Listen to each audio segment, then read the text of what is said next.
السلام علیکم ورحمۃ اللہ وبرکاتہ احمدہ ونصلی ونسلم علی رسولہ النبی الکریم اما بعد اعوذ باللہ من الشیطان الرجیم بسم اللہ الرحمن الرحیم ان فی خلق السماوات والارض واختلاف اللیل والنہار لآیات لأولی الالباب۔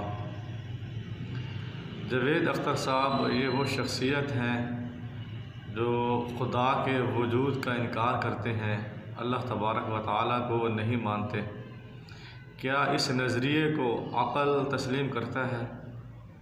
اللہ تبارک و تعالیٰ نے ارشاد فرمایا، ان فی خلق السماوات والارض واختلاف اللیل والنہار لآیات لأولی الالباب۔ بے شک آسمان و زمین کی تخلیق میں اور رات دن کی تبدیلی میں، کبھی رات آ جاتی ہے کبھی دن آ جاتا ہے، ان کے آنے میں، یہ نظام جو چل رہا ہے اس کے چلنے میں جو ہے لآیات نشانیاں ہیں لأولی الالباب، عقل والوں کے لیے، اہل عقل کے لیے، اہل بصارت والے لوگوں کے لیے اس میں جو ہے بہت زیادہ نشانیاں ہیں۔ یعنی ایسا نہیں ہو سکتا کہ یہ پورا کوئی نظام چل رہا ہے، اس کا چلانے والا کوئی نہ ہو، ایسا قطعاً نہیں ہو سکتا۔ عقل اس کا تقاضا یہ کرتا ہے کہ کوئی ایسی ذات ہے، کوئی ایسی ذات ہے جس نے ان تمام مخلوقات کو بنایا اور بنانے کے بعد پھر اس کو چلانے والا بھی ہے۔ آسمان و زمین کا بنانے والا وہ اللہ تعالیٰ ہے، اور اسی طرح رات کا آنا اور دن کا آنا یہ بھی بغیر نظام کے ایسے نہیں ہو رہا۔ سردیوں کے دن جو ہیں وہ چھوٹے ہو جاتے ہیں، راتیں بڑی ہو جاتی ہیں، اسی طرح گرمیوں میں دن جو ہیں بڑے ہو جاتے ہیں، راتیں چھوٹی ہو جاتی ہیں۔ یہ سارا نظام جو ہے یہ اللہ تبارک و تعالیٰ اس کو چلا رہا ہے۔ اللہ تبارک و تعالیٰ وہ عظیم ذات ہے، قل هو اللہ احد اللہ الصمد، وہ ایک ہے۔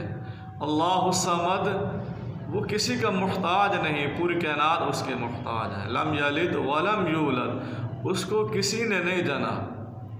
لم یلد، اللہ تبارک و تعالیٰ نے کسی کو نہیں جنا اور نہ وہ جنا گیا ہے۔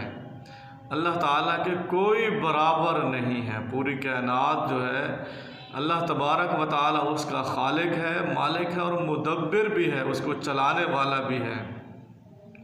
اسلام جو ہے ان تینوں چیزوں کو ساتھ لے کر چلتا ہے، عقل کو بھی، فطرت کو بھی اور وحی کو بھی۔ اللہ تبارک و تعالیٰ نے اسی وجہ سے انبیاء کو بھیجا اور ان پر کتابیں نازل فرمائیں تاکہ وہ صحیح رہنمائی کر سکیں۔ جو لوگ بھٹکے ہوئے ہیں، جن کو پتہ نہیں چل رہا، ان کی صحیح رہنمائی ہو سکے۔ اسی وجہ سے اللہ تعالیٰ نے آسمانی کتابوں کو بھیجا اور اپنے پیغمبروں کو چن کر اللہ تعالیٰ نے ان کو بھیجا ہے تاکہ اللہ کا پیغام ان تک پہنچے اور لوگ صحیح راستے پر چلیں۔ مختلف زمانے میں جو ہے نظریات رہے ہیں، یعنی کوئی ایسی ذات انہوں نے مانی ہے، کوئی ایسی ذات ہے جس کے ذریعے سے یہ کائنات جو ہے چل رہی ہے۔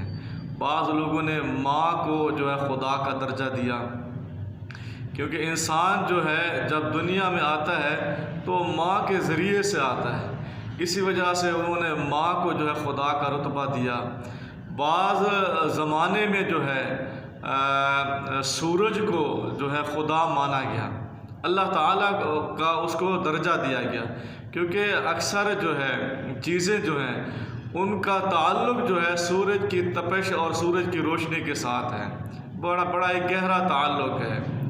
اسی وجہ سے ایسا بھی زمانہ آیا ہے لوگوں نے سورج کو بھی اپنا رب، اپنا خالق جو ہے تسلیم کیا ہے۔ اسی طرح ایسا بھی زمانہ، ایسا بھی وقت آیا ہے کہ زمین کو بھی جو ہے رب کا درجہ دیا گیا، اللہ تعالیٰ کا، خدا کا درجہ دیا گیا، کیونکہ اسی سے ہماری خوراک جو ہے نکلتی تھی، انسان کی خوراک نکلتی تھی، اس وجہ سے زمین کو بھی انہوں نے اللہ کا، خدا کا درجہ دیا۔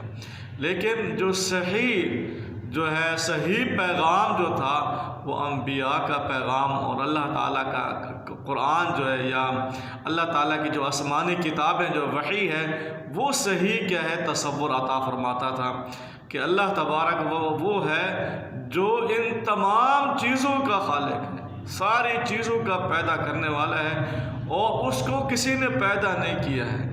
پوری کائنات جب وجود میں آئی اور ترتیب کے ساتھ جو ہے بن گئی اور ترتیب کے ساتھ چل رہی ہے، یہ اللہ تعالیٰ ہی ہے اور اس کے علاوہ کوئی نہیں ہو سکتا۔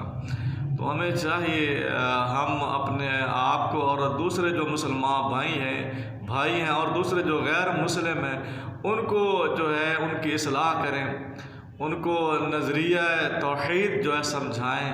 وما علینا الا البلاغ۔